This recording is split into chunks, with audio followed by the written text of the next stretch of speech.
Welcome back to my channel. আমার চ্যানেলে সবাইকে স্বাগত। এখন ঘড়িতে সকাল 8:30। আমি সকালবেলা উঠেছি, উঠে চাটা খেয়ে তারপরে আমি এখন একটু বাজারে যাব। আমি আজকের এই ব্লগটা কলকাতার বাড়ি থেকেই শুরু করছি। দেখুন আজকে কেমন বৃষ্টি হচ্ছে, টিপ টিপ টিপ টিপ টিপ টিপ করে বৃষ্টি হচ্ছে, দেখছেন? পুরো রাস্তাঘাট সব ভেজা, পুরো ভিজে গেছে। সবারই মাথায় ছাতা। কালকে কি অসম্ভব গরম ছিল, কালকে মারাত্মক গরম ছিল, মানে একটা ভাপ উঠছিল মনে হচ্ছিল যেন। আজকে বৃষ্টি হওয়াতে একটু স্বস্তির নিঃশ্বাস ফেলছে সবাই মানুষেরা। দেখুন আমার ছাদ বাগানের গাছ, দেখছেন কি সুন্দর ফুল ফুটেছে, সাদা ফুল। জবা ফুল আজকে বেশি হয়নি, কালকে অনেক জবা ফুল হয়েছিল। এই যে কয়েকটা গোলাপি জবা, লাল কয়েকটা জবা হয়েছে। গাছের যত্ন করতে হবে, যত্ন না করলে তো গাছ হবে না। কিছু মিলি ফুল ফুটেছে। এই যা ফুল হয় না, এই ফুলেই আমার মোটামুটি হয়ে যায়, পুজো হয়ে যায়। এই দেখুন কি সুন্দর জবাটা,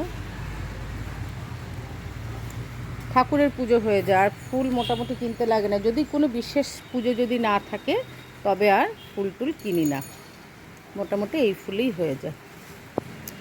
চলুন এবার আমি বাজারে যাব, বাজার থেকে এসে আমি আপনাদের সাথে কথা বলবো।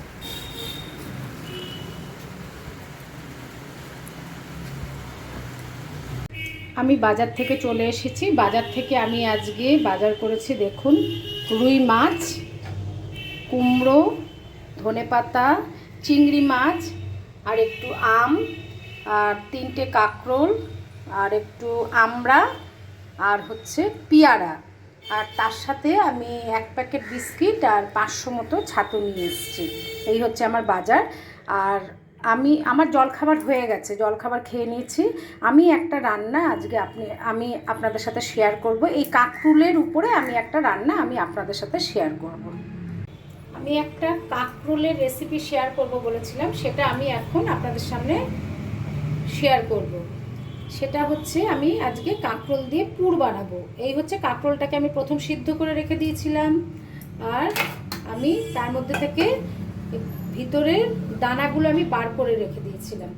হ্যাঁ, এবারে তার সাথে মিক্সিতে আমি কি করব, নারকেল কুচি, 3টে লঙ্কা দিলাম, আর এই কাঁকরোলের দানাটা দিয়ে আমি পেস্ট করে নেব। তার মধ্যে একটু নুন মিষ্টি আন্দাজ মতো দিয়ে এটাকে পেস্ট করে নেব।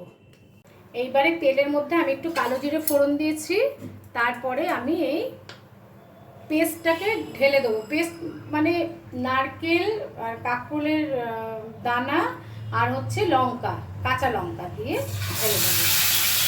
এই পেস্টটাকে আমি করতে থাকবো। তার মধ্যে একটু হলুদ দেবো, নুন মিষ্টি তো দিয়ে দিয়েছি। এবার নুন মিষ্টি যদি মনে হয় আপনাদের একটু লাগবে তাহলে আপনারা দিতে পারেন।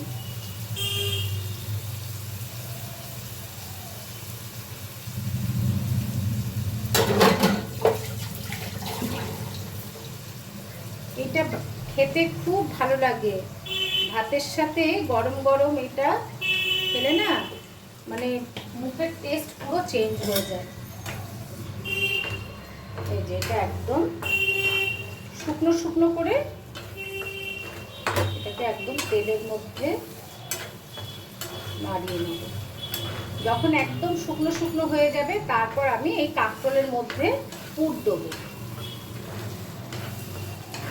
এটা ততক্ষণে হোক,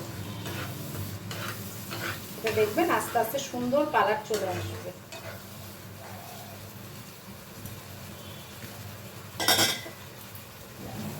এই দেখুন আমার একদম রেডি হয়ে গেছে।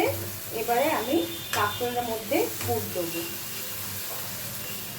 এইভাবে আমি কাঁকরোলের পুরগুলোকে কাঁকরোলের ভিতরে আমি ভরে দিলাম। এরপরে আমি তেল দিয়ে এটাকে ভেজে নেব।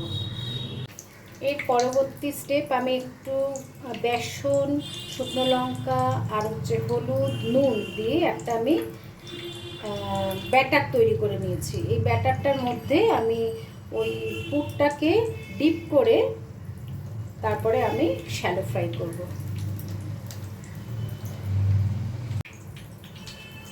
এই ব্যাটারটার মধ্যে চুবিয়ে, দুটো দিয়ে দিয়েছি আমি অলরেডি, এরকম করে বেশি তেল দেবো না, অল্প তেলে শ্যালো ফ্রাই করে নেব।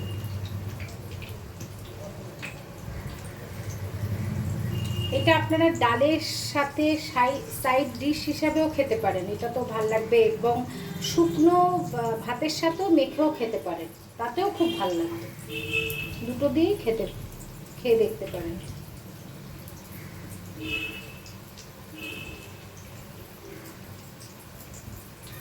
আর অনেকে আবার কি করে, এটা ভাজা হয়ে গেলে অনেকে গ্রেভিও করে, গ্রেভির মধ্যেই ছেড়ে দেয়, কিন্তু আমার আবার ভাজাটা বেশি ভালো লাগে গ্রেভির চাইতে। আমি শুধু ভাজাটাই করলে আমি ভাজাটাই করি। আমার লাঞ্চ মেনু রেডি। এই যে কাঁকরোলের পুর করলাম, এইমাত্র ভাজলাম কাঁকরোলের পুর, ভাত,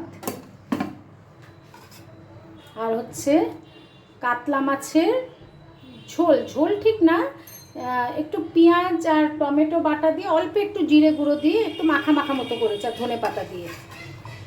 আর হচ্ছে উচ্ছে সিদ্ধ, নুন আর তেল দিয়ে রেখে দিয়েছি, এটা পর খাওয়ার সময় মেখে নেবো। আর হচ্ছে আমড়ার টক। এটাই হচ্ছে আমার আজকে লাঞ্চ মেনু। আমার লাঞ্চ কমপ্লিট হয়ে গেছে। আর আজকে কাঁকরোলের পুরটা খুব সুন্দর হয়েছিল খেতে, এত ভালো লাগলো খেতে। আপনারা অতি অবশ্যই এই কাঁকরোলের পুরটা খেয়ে আমাকে অতি অবশ্যই কমেন্টস করে জানাবেন। আর আপনারা খুব খুব খুব ভালো থাকবেন, সুস্থ থাকবেন। আর আমি আবার কালকে নতুনভাবে নতুন দিনে আমি আপনাদের কাছে নতুনভাবে ব্লগ নিয়ে আসব। আর আমার চ্যানেলটাকে আপনারা like, share, comments and subscribe করে আমার পাশে থাকবেন।